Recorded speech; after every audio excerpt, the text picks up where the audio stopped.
السلام علیکم ورحمۃ اللہ وبرکاتہ۔ الحمدللہ رب العالمین والصلاة والسلام علی سید الانبیاء والمرسلین نبینا محمد وعلی آلہ وصحبہ اجمعین ومن تبعہم بإحسان الی یوم الدین، اما بعد۔ محترم ناظرین، ہمارے اس لائیو پروگرام میں ایک بار پھر آپ کا خیر مقدم ہے۔ ناظرین، کورونا وائرس کے سبب ملک میں لاک ڈاؤن کا پیریڈ چل رہا ہے، جو پہلے 21 دنوں کا کیا گیا اور پھر اس میں 19 دنوں کا اضافہ کیا گیا یعنی اب ٹوٹل 40 دن تک ملک کے لوگوں کو بالکل ہر اعتبار سے گھر میں رہنا ہے۔ سارے کاروبار، سارے کام دھندے، دکانیں بند ہیں۔ مسئلہ صرف غریب فیملیز کا تھا، لیکن اب مڈل کلاس اور اوسط درجے کے جو لوگ ہیں ان کے لیے بھی بہت بڑے مسائل پیدا ہو رہے ہیں۔ اللہ تعالیٰ سب کے لیے آسانی پیدا فرمائے۔ میرے بھائیوں، اس موقع پر میں آپ سے ایک مرتبہ پھر یہ گزارش کرنا چاہوں گا کہ آپ اپنے مالوں کی زکوٰۃ کے ذریعے، اپنے صدقات و خیرات کے ذریعے اپنے ضرورت مند بھائیوں کی مدد کریں۔ محترم ناظرین، یہاں پر ایک اور بات آپ سے یہ عرض کرنی ہے۔ آپ جانتے ہیں کہ ہندوستان میں ہزاروں کی تعداد میں دینی مدارس ہیں، اور ان مدارس میں جو بھی خرچ ہوتے ہیں وہ لوگوں کی زکوٰۃ یا صدقات و عطیات سے ان کو پورا کیا جاتا ہے۔ اور یہ سارے کے سارے مدارس ہر سال رمضان میں اپنے ادارے سے سفیر حضرات کو پورے ملک میں بھیجتے ہیں، اور وہ سفیر حضرات چندہ کر کے مدرسے کے لیے لاتے ہیں اور وہ مدارس چلتے ہیں۔ لیکن ظاہر ہے کہ اس بار لاک ڈاؤن کے نہ تو مدارس اپنے سفراء کو آپ کے پاس بھیج سکیں گے، اور نہ آپ ابھی اس پوزیشن میں ہیں کہ ان سفراء کی کوئی مدد کر سکیں گے۔ محترم حضرات، ان مدارس میں بہت سارے ایسے مدارس ہیں جن کی آمدنی ان کے خرچ کے بالکل مطابق ہوتی ہے، بہت محدود آمدنی ہوتی ہے، اور وہاں پڑھانے والے جو ٹیچرز ہوتے ہیں، جو اساتذہ ہوتے ہیں، بہت محدود تنخواہوں میں وہاں پڑھاتے ہیں۔ اور ان میں سے ایک بڑی تعداد ان لوگوں کی ہوتی ہے جو رمضان میں چندہ کرتے ہیں، اور پھر اسی چندے سے ان کی رمضان کی اور رمضان کے بعد کی اور اس کے پہلے کی تنخواہیں دی جاتی ہیں۔ ان غریب مدرسین کے لیے بھی بہت بڑا مسئلہ پیدا ہو گیا، کیونکہ اس بار نہ تو وہ چندے کے لیے اپنے مدرسے کی طرف سے جا پائیں گے، اور نہ ہی ان کے گھر میں ان کے بچوں کے لیے، ان کے پریوار کے لیے عید کی کوئی خوشی ہوگی، بلکہ بہت ساری ایسی فیملیز ہوں گی ان مدارس کے علماء کی اور ان مدارس کے اساتذہ کی، جہاں ان کو کھانے کی بھی اور ضرورت کی چیزیں بھی ان کے کو میسر نہیں ہوں گی۔ اور پھر جب یہ لاک ڈاؤن ختم ہوگا اور یہ مدارس کا نیا سیشن شروع ہوگا، تو ان مدارس کے سامنے بھی بہت بڑا مسئلہ ہوگا کہ وہ آگے کے سال کو کیسے کور کریں گے اور کیسے چلائیں گے۔ محترم حضرات، میری آپ سب سے دردمندانہ گزارش ہے کہ ان مدارس کو اپنے ذہن میں رکھیں۔ میں جانتا ہوں کہ ابھی ہم سب پریشان ہیں، غریب بھی پریشان ہے، مڈل کلاس کے لوگ بھی پریشان ہیں، اور امیر طبقہ بھی پریشان ہے، تاجر طبقہ بھی پریشان ہے۔ اور میں یہ بھی جانتا ہوں کہ اس وقت ہماری زکوٰۃ اور ہمارے تعاون کے اصل حقدار وہ لوگ ہیں جو اس لاک ڈاؤن کی وجہ سے مجبور ہیں، اور یہی وجہ ہے کہ مدارس کا ابھی تعاون کرنے کا کسی کے ذہن میں خیال بھی نہیں آ رہا ہے۔ لیکن میری آپ سے گزارش ہے کہ حالات جیسے ہی ٹھیک ہوں، آپ ان مدارس کی مدد کریں، ان مدارس کو نہ بھولیں۔ یہ مدارس آپ کی مدد اور آپ کے تعاون، اللہ تعالیٰ کی توفیق کے بعد آپ کی مدد اور آپ کے تعاون سے چلتے ہیں۔ اور ان مدارس کے ساتھ ساتھ ان مدارس میں جو اساتذہ ہیں، جو ذمہ دار ہیں، جو وہاں پڑھانے والے ہیں، ان کے پیٹ کا مسئلہ بھی ہے، ان غریب اساتذہ کا مسئلہ ہے جو ان مدارس کی سے ملنے والی تنخواہوں پر جن کی زندگیاں گزرتی ہیں۔ محترم بھائیوں، آپ لاک ڈاؤن کے بعد جب آپ کے کاروبار کھولیں، آپ کو اللہ تعالیٰ آسائش دے، اور میری دعا ہے کہ اللہ تعالیٰ جلد سے جلد زندگی کو دوبارہ پٹری پر لا دے۔ آپ ان مدارس سے اگر آپ ابھی رابطے میں رہیں، ان کو تسلی دلا دیں، ان کو اطمینان دلا دیں، اور آگے چل کر کے جو بھی ممکن ہو، جس قدر ممکن، جو بڑے لوگ ہیں وہ اپنے تعاون میں کوئی کمی نہ کریں، جو محدود آمدنی کے لوگ ہیں وہ بھی آگے چل کے کوشش کریں کہ زیادہ سے زیادہ ان مدارس کا تعاون کریں، تاکہ رمضان میں ان مدارس کو ملنے والی جو مدد نہیں مل پائے گی اس بار، اس کی وجہ سے یہ مدارس بند ہونے کی کگار پہ نہ پہنچے۔ میرے بھائیوں، یہ ہمیں بتانے کی ضرورت نہیں، اور یہ ہم سب جانتے ہیں اچھی طریقے سے کہ ہمارے معاشرے کے لیے یہ مدارس ریڑھ کی ہڈی ہیں۔ مدارس کی وجہ سے ہی دین کا تھوڑا بہت شعور اور اسلام کی تھوڑی بہت شدھ بدھ جو ہمارے معاشرے میں پائی جاتی ہے، اور قال اللہ وقال رسول کی جو صدائیں تھوڑی بہت بلند ہوتی ہیں وہ ان مدارس کے سبب بلند ہوتی ہیں۔ میرے محترم بھائیوں، ان مدارس کو آپ ہرگز نہ بھولیں، اور ساتھ ہی ساتھ میری آپ سے مؤدبانہ یہ بھی گزارش ہے، آگے رمضان کا مہینہ شروع ہونے والا ہے۔ آپ نے اب تک جس طریقے سے لاک ڈاؤن پر عمل کیا ہے، رمضان میں بھی سختی کے ساتھ لاک ڈاؤن پر عمل کریں۔ اللہ کے واسطے تراویح کی نماز ہجوم کے ساتھ اور بھیڑ بھاڑ کے ساتھ پڑھنے کی کوشش نہ کریں، نہ تو مسجدوں میں نہ گھر پہ۔ سارے علماء کے، سارے مکاتب فکر کے علماء کے فتوے آ چکے ہیں کہ تراویح کی نماز گھروں پہ پڑھیں، چھوٹی چھوٹی جماعتیں بنا کے پڑھیں، بھیڑ اکٹھا نہ کریں، سوشل ڈسٹینسنگ بنائے رکھیں، حکومت کے خلاف اور طبی ماہرین کی رائے کے خلاف کوئی قدم نہ اٹھائیں۔ یہ آپ کے لیے بھی نقصان دہ ہے اور سماج کے لیے بھی نقصان دہ ہے، اور بحیثیت قوم اور بحیثیت کمیونٹی بھی ہمارے لیے نقصان دہ ہے۔ رب العالمین ہم سب کی حفاظت فرمائے اور اس مہلک وبا سے جلد ہم سب کو راحت عطا فرمائے۔ معزز ناظرین، جیسا کہ آپ جانتے ہیں کہ ہمارا جو سلسلہ کلام چل رہا ہے اس وقت، وہ آداب زندگی کی ہماری سیریز چل رہی ہے، اور آج اس میں جس نقطے اور جس پوائنٹ پر مجھے بات کرنی ہے وہ ہے سونے اور جاگنے کے آداب۔ اسلام کی کیا تعلیم ہے سونے کے تعلق سے، سو کر کے اٹھنے کے تعلق سے؟ تو سب سے پہلی بات آپ یہ یاد رکھیں کہ جب رات میں آپ بستر پہ سونے جائیں تو اپنے دن بھر کا محاسبہ کریں اور غور کریں کہ آپ کا دن کیسا گزرا۔ آپ سونے جا رہے ہیں، نیند کو موت کی بہن کہا جاتا ہے، نیند کو موت کا ایک حصہ کہا جاتا ہے، یعنی اتنے گھنٹوں کے لیے آپ شعور کی دنیا سے دور ہو جاتے ہیں، آپ ایک الگ دنیا میں چلے جاتے ہیں۔ ممکن ہے کہ آپ کی موت ہو جائے، آپ کی روح قبض کر لی جائے، تو آپ سونے کے پہلے محاسبہ کریں۔ اگر آپ کا دن گناہوں میں گزرا ہے، آپ کا دن غلطیوں میں گزرا ہے، تو اللہ تعالیٰ سے توبہ اور استغفار کریں اور یہ عزم کریں کہ آئندہ کا دن اس سے بہتر ہوگا، آئندہ کا دن خیر کا ہوگا۔ محترم ناظرین، جلدی سونے کی کوشش کریں۔ حضرت عائشہ رضی اللہ تعالیٰ نے کہتی ہیں ان رسول اللہ صلی اللہ علیہ وسلم کان ینام فی اول اللیل ویقوم آخرہ فیصلی۔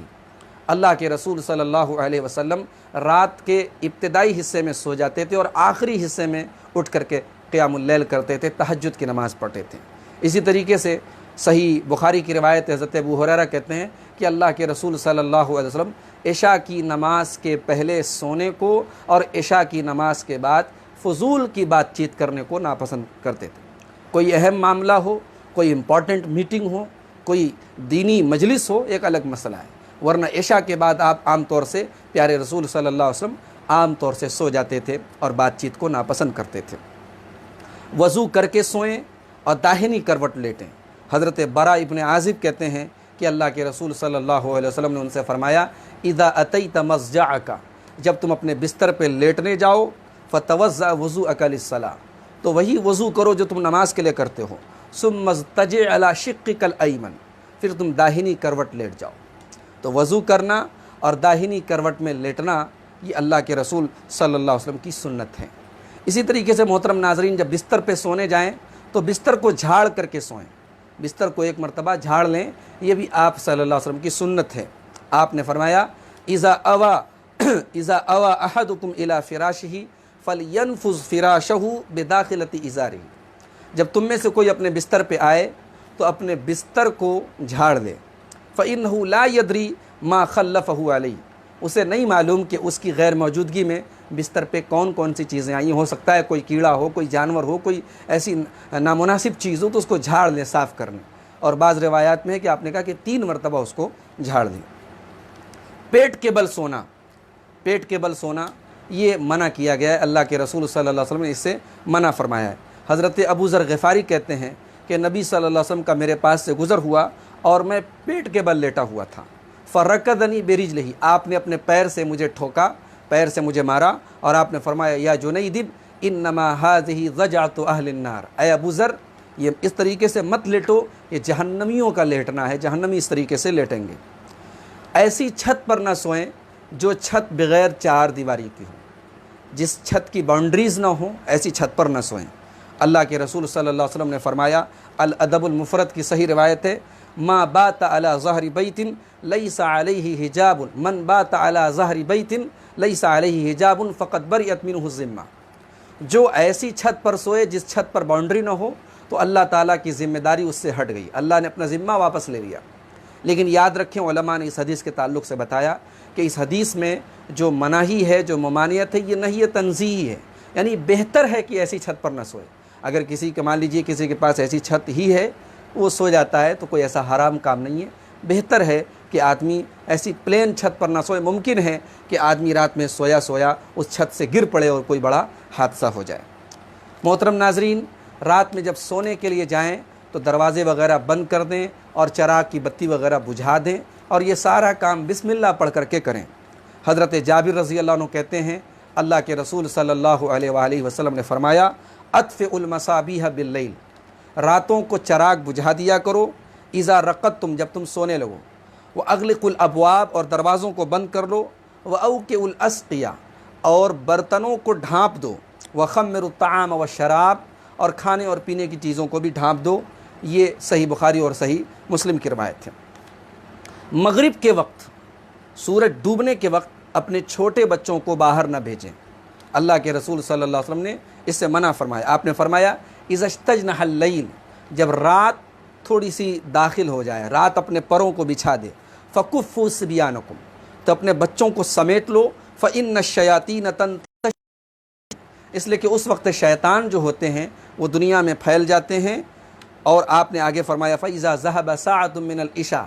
جب تھوڑا سا عشاء کا وقت ہو جائے، فخلوہم، تب بچوں کو چھوڑ دو، وأغلق بابک واذکر اسم اللہ، اور دروازہ بند کرو اللہ کا نام لے کر، وأطفئ مصباحک واذکر اسم اللہ، اور چراغ کی بتی بجھا دو اللہ کا نام لے کر، وأوقِ سقاءک واذکر اسم اللہ، اور اپنے برتن کو ڈھانپ دو اللہ کا نام لے کر، وخمر اناءک واذکر اسم اللہ، اور اپنے تمام کھانے پینے کے برتنوں کو ڈھانپ دو اللہ کا نام لے کر، ولو تعرض علیہ شیئا، برتن کے اوپر چوڑائی میں کوئی بھی چیز ڈال دو، لیکن برتن کو کھلا مت رکھو رات کے وقت۔ اس کی بھی حکمت علماء نے بتائی کہ ممکن ہے اس کے اندر کوئی جانور وغیرہ چلا جائے، اور یہ بھی ممکن ہے کہ شیطان جب آپ اللہ کا نام لے کے ڈھانپ دے تو اس کے بعد شیطان اس کے اندر اپنا اثر نہیں ڈال سکتا، لیکن کھلا چھوڑ دے تو شیطان اس کے اندر اپنا اثر ڈال سکتا ہے۔ محترم ناظرین، رات میں سونے کے پہلے آیت الکرسی پڑھ کر کے سوئیں۔ اللہ کے رسول صلی اللہ علیہ وسلم کی بڑی مشہور حدیث حضرت ابو ہریرہ سے آپ نے فرمایا تھا کہ رات میں جب کوئی آدمی بستر پہ سوتا ہے آیت الکرسی پڑھ کے، تو رات بھر اللہ تعالیٰ کی طرف سے ایک حفاظت کرنے والا اس کی حفاظت کرتا ہے۔ اسی طریقے سے سورہ بقرہ کی آخری 2 آیات، آمن الرسول سے لے کر کے آخر تک 2 آیات، ان کی بھی تلاوت کر کے سوئیں، اور قل هو اللہ احد اور معوذتین، یعنی قل اعوذ برب الفلق اور قل اعوذ برب الناس۔ ہمارے یہاں لوگ چاروں قل بولتے ہیں، چاروں قل پڑھ کر کے سونا یہ سنت نہیں ہے، بلکہ 3 قل، سورہ اخلاص یعنی قل هو اللہ احد، اور سورہ فلق قل اعوذ برب الفلق، اور قل اعوذ برب الناس سورہ ناس، ان تینوں چیزوں کو آپ پڑھ کر کے رات میں سوئیں۔ بعض دعائیں بھی آپ صلی اللہ علیہ وسلم سے وارد ہیں، ثابت ہیں، ان دعاؤں کو پڑھ کے سوئیں۔ جیسے آپ کی ایک دعا ہے، اللہم قنی عذابک یوم تبعث عبادک، اے اللہ تو مجھے اپنے عذاب سے بچانا اس دن جس دن تو اپنے بندوں کو اٹھائے گا۔ اسی طریقے سے آپ ایک دعا پڑھتے تھے، اللہم بسمک اموت و احیا، اے اللہ تیرا نام لے کر کے میں سوتا ہوں اور تیرے نام سے اٹھتا ہوں، تیرا نام لے کر کے جیتا ہوں، تیرے نام سے مرتا ہوں۔ اسی طریقے سے ایک دعا آپ نے سکھائی، بسمک ربی وضعت جنبی وبک ارفعہ،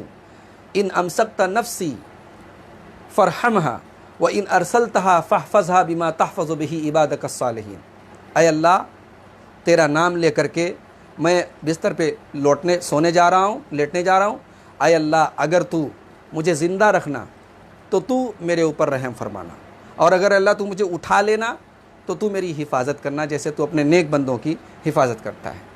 محترم ناظرین، رات میں کبھی گھبراہٹ میں اگر نیند کھل جائے تو آپ صلی اللہ علیہ وسلم نے ایک دعا سکھائی، اس کو پڑھ لیں۔ آپ نے سکھایا، اعوذ بکلمات اللہ التامہ من غضبہ و عقابہ و شر عبادہ ومن ہمزات الشیاطین وان یحضرون۔ پھر سے میں پڑھ دیتا ہوں، اعوذ بکلمات اللہ التامہ من غضبہ و عقابہ و شر عبادہ ومن ہمزات الشیاطین وان یحضرون۔ کیا مطلب ہے اس دعا کا؟ میں اللہ تعالیٰ کے کامل کلام کے ذریعے اس کی پناہ طلب کرتا ہوں اللہ تعالیٰ کے غضب سے، اس کی سزا سے، اس کے بندوں کی برائی سے، اور شیطانوں کے حملے سے، اور شیطانوں کے میرے پاس آنے سے۔ رات میں کبھی گھبراہٹ میں نیند کھل جائے، یہ دعا پڑھ لیجیے، انشاءاللہ گھبراہٹ ختم ہو جائے گی اور شیطان کا وسوسہ دور ہو جائے گا۔ صبح جب سو کر کے اٹھیں، آپ صلی اللہ علیہ وسلم نے دعا سکھائی، الحمدللہ الذی احیانا بعد ما اماتنا والیہ النشور۔ تمام تعریفیں اس اللہ کے لیے ہیں جس نے ہمیں موت دینے کے بعد دوبارہ زندگی دی اور اسی کی طرف پلٹ کر کے جانا ہے۔ رات بھر جاگنا اور دن میں نیند پوری کرنا یہ فطرت سے بغاوت ہے، ایسا نہ کریں۔ رات آرام کے لیے اور دن کام کے لیے۔ آگے رمضان آ رہا ہے، ہمیں سے بہت سارے لوگ یہ کام کرتے ہیں، غلط ہے یہ کام۔ اللہ تعالیٰ نے فرمایا وَجَعَلْنَا اللَّيْلَ لِبَاسًا وَجَعَلْنَا النَّهَارَ مَعَاشًا، ہم نے رات کو آرام کے لیے بنایا اور دن کو کام کے لیے بنایا۔ وَمِن رَحْمَتِهِ جَعَلَ لَكُمُ اللَّيْلَ وَالنَّهَارَ لِتَسْكُنُوا فِيهِ وَلِتَبْتَغُوا مِن فَضْلِهِ وَلَعَلَّكُمْ تَشْكُرُونَ۔ اللہ کی رحمت ہے، اس نے دن اور رات بنائے، دن روزی روٹی کے لیے بنایا، رات آرام کے لیے بنایا۔ محترم حضرات، بہت زیادہ آرام دہ بستروں سے پرہیز کریں، بہت زیادہ آرام دہ بستروں پہ سونے کی عادت نہ ڈالیں۔ اللہ کے پیارے نبی صلی اللہ علیہ وسلم کا بستر انتہائی سادہ تھا۔ صحابہ کہتے ہیں کان فراشہ صلی اللہ علیہ وسلم من ادم حشوہ لیف، اللہ کے رسول صلی اللہ علیہ وسلم کا جو بستر تھا وہ چمڑے کا تھا اور اس کے اندر کھجور کی چھال بھری ہوتی تھی۔ آپ صلی اللہ علیہ وسلم کئی مرتبہ ایسا ہوتا تھا چٹائی پر لیٹا کرتے تھے۔ اگر رات میں نیند کے دوران آپ اچھا خواب دیکھیں تو اللہ کا شکر ادا کریں اور اللہ کی طرف سے اسے بشارت سمجھیں۔ اچھا خواب اپنے دوستوں سے بیان بھی کر اللہ علیہ ولیحدث بہا، تو اس خواب پر وہ خواب بیان کریں۔ اگر برا خواب دیکھے تو کیا کرے؟ پیارے رسول صلی اللہ علیہ وسلم نے فرمایا الرؤیا الحسنہ من اللہ، اچھا خواب اللہ تعالیٰ کی طرف سے، والحلم من الشیطان، اور برا خواب یہ شیطان کی طرف سے۔ انسان کو اگر برا خواب نظر آتا ہے، شیطان اس کے ذہن و دماغ میں ایسا وسوسہ ڈالتا ہے، فمن رآ شیئا یکرہہ فلینفس عن شمالہ ثلاثا، اگر کوئی برا خواب دیکھے تو اپنے بائیں طرف 3 بار پھونک مارے، ولیتعوذ من الشیطان، اور اعوذ باللہ من الشیطان الرجیم پڑھے، فانہا لا تضرہ، برا خواب اس کا کچھ بھی بگاڑ نہیں پائے گا۔ اور دوسری روایت میں آپ نے فرمایا ولیتحول عن جنبہ الذی کان علیہ، اگر داہنی کروٹ لیٹا تھا برا خواب آیا تو کروٹ بدل دے، کروٹ بدل دے، دائیں سے بائیں ہو جائے، بائیں سے دائیں ہو جائے، کروٹ بدل دے۔ خواب میں جو دیکھا ہے وہی بیان کرے، جو نہیں دیکھا ہے بڑا گناہ ہے۔ پیارے رسول صلی اللہ علیہ وسلم نے فرمایا ان من اعظم الفرا ان يدعي الرجل الى غیر ابی، سب سے بڑا جھوٹ یہ ہے کہ آدمی اپنے آپ کو اپنے باپ کے بجائے کسی اور کی طرف منسوب کرے، اپنے باپ کے بجائے کسی اور کا نام لے ولدیت میں، او یری عینہ ما لم ترى، یا اپنی آنکھوں سے جو خواب نہیں دیکھا ہے وہ خواب بیان کرے، او یقول عن رسول اللہ صلی اللہ علیہ وسلم ما لم یقل، اور تیسرا سب سے بڑا جھوٹ یہ ہے کہ آدمی اللہ کے پیارے رسول صلی اللہ علیہ وسلم کے بارے میں وہ بات بیان کرے جو پیارے نبی نے نہیں بیان ہو، جیسے آج کل سوشل میڈیا پہ چلتا ہے، حدیث کے نام پر کچھ بھی فارورڈ کر دو، پیارے نبی کی حدیث ہے، اللہ کے رسول نے فرمایا، حالانکہ وہ حدیث نہیں ہے، یا حدیث ہے بھی تو موضوع ہے، من گڑت ہے، لیکن ہمارے بھائی بہت سارے اس کو شیئر کرتے ہیں، پوسٹ کرتے ہیں، ادھر ادھر بھیجتے ہیں۔ خبردار، تحقیق کر لیں، علماء سے پوچھ لیں، حدیث صحیح ہو، پیارے رسول صلی اللہ علیہ وسلم کی صحیح حدیث ہو تبھی فارورڈ کریں، ورنہ اس حدیث کے زمرے میں آپ بھی آ جائیں گے۔ محترم ناظرین، سونے اور اٹھنے کے تعلق سے چند اہم آداب، میں امید کرتا ہوں کہ انشاءاللہ ان آداب پر ہم عمل کرنے کی کوشش کریں گے۔ میں نے کئی دعائیں آپ کو بتائی ہیں، کئی اذکار بتائے ہیں، ان کو اگر آپ تو تقریر میں سن کر کے کہیں نوٹ کر لیں، یا دعاؤں کی ایک کتاب آتی ہے، بہت ہی اوتھینٹک کتاب ہے، مستند کتاب ہے، مختصر سی پاکٹ سائز میں آتی ہے، حصن المسلم،